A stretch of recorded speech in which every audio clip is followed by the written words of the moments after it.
Assalamualaikum, Chaudhry Kasad here. অনেক দিন আসলে ভিডিও ব্লগিং করা হয় না, রিলস করা হয়েছে এর মধ্যে অনেক, বাট ভিডিও ব্লগিং সেরকম ভাবে করা হয়নি। আসলে অনেক চাপের মধ্যে ছিলাম, অনেক কাজেরও চাপ ছিল, অনেক অন্য ধরনের স্ট্রেসেসও ছিল। সো যাই হোক, তো আজকে আবার একটা ভিডিও ব্লগ করছি on the way to conducting আলহামদুলিল্লাহ 42nd ট্রেনিং উইথ চিনচিন গ্রুপ। তো এখানে আজকের টপিক হচ্ছে emotional intelligence and cultural intelligence applied to work places. আর এই সাবজেক্টটা অ্যাকচুয়ালি বেশ আরও কয়েক রাউন্ড করা হয়েছে। তো আমার নিজের পার্সোনালি আসলে খুব মজা লাগে এই পার্টিকুলার সাবজেক্টটা, বিকজ মানে এই জিনিসটা আসলে খুবই প্রয়োজন। এটা is one of the most essential elements of মানে যে কোনো ধরনের হিউম্যান ইন্টারাকশন অ্যাকচুয়ালি। কারণ আমরা মানে এটা আসলে খুব কমপ্লিকেটেড কিছু না। আমি যেটা সবসময় বলি যে এটা হচ্ছে কমন সেন্স, এটা হচ্ছে মানে কাণ্ডজ্ঞান। মানে emotional intelligence is basically all about knowing যে আমি কার সাথে কখন কিভাবে কথা বলবো, কি বলবো, কোন সিচুয়েশনে বলবো, আশেপাশে কি অবস্থা চলছে, আমার নিজের মেন্টাল স্টেটটা কি, কিসে আমি রেগে যাই, কিসে আমি চেতে যাই, কিসে আমার মানে বিরক্ত লাগে, কতটুকু আমার অ্যাজিটেশন লেভেল উঠতে দেওয়া উচিত, কোন সিচুয়েশনে আমি কেমন রিয়াক্ট করি। অ্যান্ড এই জিনিসগুলো আবার আমি যার সাথে কথা বলছি, ইন্টারাক্ট করছি, তার ব্যাপারেও জানা লাগবে এবং উচিত। আর ফার্স্ট আমি যখন কারোর সাথে ইন্টারাকশন করব, তখন কিভাবে ওই মানুষের থেকে এই জিনিসগুলো আমরা বুঝতে পারবো, জানতে পারবো, সেটা নিয়ে কিছুটা আমাদের জ্ঞান বাড়াতে হবে, স্কিল বাড়াতে হবে। আর যার সাথে আমার অলরেডি কয়েকবার ইন্টারাকশন হয়ে গেছে, যেই মানুষটাকে আমি মোটামুটি চিনতে শুরু করেছি, সেই মানুষকে শুধু জাস্ট একটা মানুষের নাম, এই সে এখানে কাজ করে, এটার বিয়ন্ডে তার পার্সোনালিটি, সে কিরকম, এগুলো একটু জানার চেষ্টা করা। এবং এই ব্যাপারগুলো আসলে মানুষের মধ্যে মানুষ জানলে ইন্টারাকশন ভালো হয়, লিডারশিপ ইমপ্রুভ করে, কাজের অ্যাটমসফিয়ার ভালো হয়, রিলেশনশিপ ইমপ্রুভ করে। এটাই আসলে মানে ইমোশনাল ইন্টেলিজেন্সের main core of the subject. আর সাথে কালচারাল ইন্টেলিজেন্সের কম্পোনেন্ট যেটা, সেটা হলো যে বিভিন্ন মানুষ বিভিন্ন কালচার থেকে আসে। সো আমি আমার একটা কালচার থেকে, আরেকজন আরেকটা কালচার থেকে। তো আমাকে একটু একজন মানুষের কালচারাল ব্যাকগ্রাউন্ডটা বোঝা দরকার। সেই কালচারাল ব্যাকগ্রাউন্ডটা বুঝলে তার সাথে আমার কমিউনিকেশনটা বেটার হবে। আর তার সাথে সেই সময় আমার অ্যাকচুয়ালি আমি বুঝতে পারবো যে তাকে কি, কতটুকু তার মধ্যে আমি মডিফাই করতে পারবো, কতটুকু তাকে চেঞ্জ করা যাবে, এবং মানে কোন জিনিসগুলোর উপর আমি এমফেসিস দিব, কোন জিনিসগুলো অ্যাকচুয়ালি মানে তাকে আমি অল্টার করাতে পারবো আমার সাথে অ্যালাইনমেন্টটা আনার জন্য। আর বিকজ কালচারের মধ্যে কিছু জিনিস আছে একটা মানুষের, যেটা সে কোনো সময়ই চেঞ্জ করবে না, এটা তার মানে অনেক বেশি ডিপলি রুটেড তার মধ্যে। আর কিছু জিনিস আছে যেটা মানে তার মধ্যে ফ্লেক্সিবল থাকতে পারে, যেটা সে চেঞ্জ করতে পারবে, সে মডিফাই করতে পারবে। So that's basically emotional intelligence and cultural intelligence. And এই জিনিস নিয়ে আসলে মানে ঘন্টার পর ঘন্টা কথা অনেকে মনে করতে পারে বলার কি আছে, কিন্তু আসলে অনেক কিছুই বলার আছে। কারণ actually the thing is that যে আমাদের পার্টিকুলারলি আমাদের মানে কালচারাল কনটেক্সটে বাংলাদেশে এই দুটো ব্যাপারে আসলে প্র্যাকটিসটা একটু কম। এবং আমাদের এখানে আমরা অনেক সময়ই মানে অনেক কিছুই বলি যেটা আসলে মানুষকে অফেন্ড করে, হার্ট করে, বা আমরা বুঝি না, অনেক সময় জেনে বুঝেও আমরা অফেন্সিভ কথাবার্তা বলে ফেলি। তো এইগুলা যার কারণে আমাদের এখানে এটা নিয়ে আসলে চর্চাটা অনেক বেশি হওয়া দরকার। এবং যার কারণে this is becoming a very popular topic of discussion for মানে all kind of corporate learning and development workshops and training sessions. So আমার সাথে আজকে I have with me Biplab, colleague from Chinchin Group. In fact, he is the person who helps to coordinate all the programs and sessions. So in fact, or help ছাড়া এত সুন্দরভাবে সবগুলো training programme আমরা মানে implement করাই difficult হতো। He helps me out a lot. মানে সব ব্যাপারেই the coordination of the entire arrangement of the sessions. তো ইমোশনাল ইন্টেলিজেন্স, কালচারাল ইন্টেলিজেন্স, এটা নিয়ে আমরা একটু আগে গাড়িতে যেতে যেতে কথা আসলে হচ্ছিল। সো হ্যাঁ বিপ্লব, তোমার এই সাবজেক্টে যদি মানে কোনো থটস ওপিনিয়ন্স থাকে বা কোনো কোয়েশ্চেন থাকে, you can share. I have a question. আপনি তো ইমোশনাল এবং কালচারাল ইন্টেলিজেন্স নিয়ে কাজ করছেন, রাইট, ট্রেনিং দিচ্ছেন মেনি অফ পিপল। সো সেই ক্ষেত্রে মাঝে মধ্যে আপনি এরকম হয় না যে আমি এত মানুষের ইমোশন নিয়ে কাজ করি, বাট মাঝে মধ্যে আমি নিজেই মানুষের ইমোশন বুঝতে হিমশিম খেয়ে যাই। রাইট রাইট, হ্যাঁ। তো কোয়েশ্চেনটা কি? মানে এইটাই, যেমন একটা মানুষের ইমোশন, সে আসলে কি চায়, আমি তার সাথে 8 ঘন্টা ট্রেনিং করার পরেও অনেক সময় বুঝতে পারে না যে আসলে তার ইমোশনটা কি। তো সেই ক্ষেত্রে আপনার আসলে থটটা কি, যে আসলে কিভাবে আপনি how to understand that about their emotion within the 8 hours? True true, that's very well said. এখন একটা জিনিস হচ্ছে যে ট্রেনিং এর মধ্যে তো মানে 100% একটা মানুষের ইমোশন কখনোই বোঝা যায় না, বাট আলহামদুলিল্লাহ আমাদের সেশনগুলোতে দেখা যায় যে আই গেস মোটামুটি ম্যাক্সিমামটা বোঝা যায় দেখেই আলহামদুলিল্লাহ মোটামুটি সবসময় পার্টিসিপেন্টরা আমাদেরকে 5-এর একটা এফেক্টিভনেস রেটিং হয়, সেখানে মানে 4.5-এর নিচে খুব কমই যায়, 4 আসে মাঝে মধ্যে, but majority of the people আলহামদুলিল্লাহ আমাদের ট্রেনিং প্রোগ্রামের এফেক্টিভনেস 5 দেয়। দেখা যায় যে 20 জনের মধ্যে থাকলে 14-15 জনই 5 দিচ্ছে, আর 4-5 জন হয়তো 4.5 দেয়। তো এই জিনিসটা মানে আমাদের এফেক্টিভনেস রেটিং 97-98% আসে।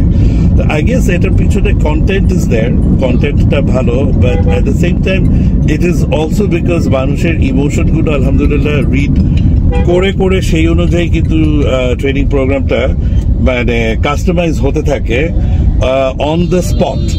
এবং এই জিনিসটার মধ্যে যেটা হচ্ছে যে যেমন আমি মানে দেখছি যে কোন মানুষটা হয়তো একটু অন্যমনস্ক হয়ে যাচ্ছে বা অল্প একটু তার মধ্যে স্লাইটলি টায়ার্ডনেস বা ফেটিক চলে আসছে, তো এটা আসলে যখন তাকে মানে কোয়েশ্চেন করা, তাকে এনগেজ করি, তারপরে কোনো কোনো ক্ষেত্রে আই ক্যান ফিল যে কেউ অনেক বেশি নিজে থেকেই কথা বলছে, কেউ বলছে না, তখন তাদেরকে আর একটু বেশি লুপে নিয়ে আসার চেষ্টা করা, তাদেরকে অনেক এক্সাম্পলের মধ্যে নিয়ে আসা। তো এভাবে করে যতটা পারা যায় উই ট্রাই টু মানে understand the emotions of people. তারপরেও কিছু কিছু ক্ষেত্রে মানে এটা পুরোপুরি তো প্রেডিক্ট করা যায় না, কিছু কিছু জিনিস আছে যে কেউ আবার মানে মনে হচ্ছে যে সে হয়তো অনেক পার্টিসিপেট করছে, বাট হয়তো ভিতরে হয়তো সে একটু ডিস্ট্রাক্টেড আছে, তার অন্য কোনো জিনিস নিয়ে সে একটু অস্থির আছে, সেটা ওয়ার্ক রিলেটেড হতে পারে, ফ্যামিলি রিলেটেড হতে পারে। তো এইগুলো সবকিছু রিড করা যায় না আসলে, কিন্তু আমরা অনেকগুলো ক্লুজ আছে যেটার উপরে বেসিস করে we try and increase the engagement and interaction. আর কখনো কখনো আমরা মনে মানে ফিল করতে পারি যে আচ্ছা এখন একটা ব্রেক দিয়ে ফেললে ভালো, এখন আমরা আরেকটু সময় এটাকে এক্সটেন্ড করতে পারি, বা কখনো কখনো on the spot of the moment কিছু অ্যাক্টিভিটি করানো, কিছু ফান করানো, একটু ডিস্ট্রাকশন নিয়ে আসা। তো এই জিনিসগুলো করে করে we try to keep the training মানে এফেক্টিভ অ্যান্ড পার্টিসিপেটিভ। আর এই ব্যাপারগুলো বোঝাটা যতটা সম্ভব আমরা, that is way the emotional intelligence comes in, যে একটা মানুষকে প্রশ্ন করলাম সে কতটা খুশি হয়ে আনসার দিচ্ছে ভার্সেস জাস্ট যতটুকু প্রশ্ন করলাম অতটুকুই আনসার দিল। মানে এই ব্যাপারগুলো we have to be aware, এই টুলস গুলো রিড করতে হবে। অ্যান্ড বিগার পার্সপেক্টিভে আসলে যে কোনো অর্গানাইজেশনের মধ্যে একজন লিডারকেও কিন্তু এই সাইনগুলো দেখতে হয়, মানে তার পুরো টিমের মধ্যে যে কে রেসপন্সিভ, কে পার্টিসিপেটিভ, কে বেশি মানে কাজ আগ্রহের সাথে করে, এগুলোর উপরে কিন্তু বুঝতে হয় যে আমার টিমের আসলে মোটিভেশন লেভেলটা কি। তো মানে ট্রেনিং প্রোগ্রামটা অ্যাকচুয়ালি টু সাম এক্সটেন্ট মানে আমি কিভাবে কি করছি এটা অবজার্ভ করলেও টু আ গ্রেট এক্সটেন্ট এই জিনিসটা কিন্তু লিডার শুড বি রেপ্লিকেটিং এ তার মানে কাজ করবে, তাহলেও কিন্তু তার ইমোশনাল ইন্টেলিজেন্স আরো গ্রো করবে, তার টিমের সাথে তার বন্ডিংটা আরো বেটার হবে। আর যদি ফার্দার কোনো থটস থাকে on the subject? On the subject means যেমন ইমোশনাল আমরা সবাই বুঝি, বাট কেউ বুঝি না। সেই ক্ষেত্রে একটা ব্যাপার হচ্ছে, আপনার ট্রেনিং এর ভিতরেই আপনি সবাইকে একটা লার্ন করিয়েছেন যে কোর এন্ড ফ্লেক্স। হ্যাঁ, কোর এন্ড ফ্লেক্স এর ভিতরে অনেক সময় মানে আমার একটা কোর, বাট এই কোরটাকে অনেক সময় ফ্লেক্স হিসেবে মেনে নিতে হয় অফিসিয়াল ওয়ার্কে। আমার কোরটা তো ফ্লেক্সটা তো মানে আউট অফ অফিস আমি খুবই কমই ইউজ হয়, ম্যাক্সিমাম টাইমে কোর এন্ড ফ্লেক্স অফিসে ইউজ হয়। কিন্তু আপনার এটা কোর, বাট আপনার এটাকে অনেক সময় এটা ফ্লেক্স হিসেবে নিতে হয়। সেই ক্ষেত্রে মানে করণীয়টা কি? That's also a very good question. Core আর ফ্লেক্সটা একটু বলে নেই। কোর যেটা আমি একটু আগে বলছিলাম যে কালচারাল ইন্টেলিজেন্সের আন্ডারে এটা আসে। এটা হচ্ছে যে একটা মানুষের কিছু জিনিস থাকে, সেটা তার কোর ভ্যালিউজ। এটা সে সহজে চেঞ্জ করতে চায় না, হতে দিতে চায় না। আর ফ্লেক্স হচ্ছে যে জিনিসগুলো কিছুটা ফ্লেক্সিবল থাকে, যে জিনিসগুলো মানুষ আচ্ছা অল্প স্বল্প কিছুটা চেঞ্জ করতে পারে, কিছুটা রেগুলেট করতে পারে, স্ট্রেচ করতে পারে, এলাস্টিসিটি থাকে যেখানে। তো নর্মালি একটা যে কোনো অর্গানাইজেশনের পক্ষ থেকে মানুষের কোরগুলো বোঝার চেষ্টা করা উচিত এবং যতটা সম্ভব কাজ দেয়া উচিত এমনভাবে যাতে কোরটা প্রিজার্ভ করে কাজটা দেয়া যায়। সেই ক্ষেত্রে আসলে কাজটা মানে সবচেয়ে ভালো বের হবে। যেমন কোনো মানুষের মানে কোর যদি থাকে যে বেসিক্যালি সে মানে এক জায়গায় বসে কাজ করতে পছন্দ করে না, সে তার কোর হচ্ছে সে অনেক ইন্টারঅ্যাক্টিভ, তার কোর একটা ভ্যালু হচ্ছে মানুষের সাথে মানে কমিউনিকেশন করা, যোগ সংযোগ করা। এরকম একটা মানুষকে একটা ডেস্ক বাউন্ড কাজে চাপ দিয়ে বসিয়ে রাখলে অল্প সময়ের জন্য হয়তো মানে চাপটা কাজে দিবে, বাট পুরোপুরি ভাবে আসলে দিবে না। আলটিমেটলি ওই মানুষটাও ফ্রাস্ট্রেটেড হয়ে যাবে, কাজও ভালো কোয়ালিটি আসবে না। তো আমাদেরকে অ্যাকচুয়ালি মানে অর্গানাইজেশন হিসেবে এবং অর্গানাইজেশনের লিডার হিসেবে ম্যাক্সিমাম সময় কোর ফ্লেক্স বুঝে কাজ দেওয়া উচিত। এটা হচ্ছে নাম্বার ওয়ান। তারপরেও অনেক সময় অনেক কাজ আছে যেটা একটা মানুষকে দিতেই হবে, সেটা তার কোরের সাথে ম্যাচ খায় না।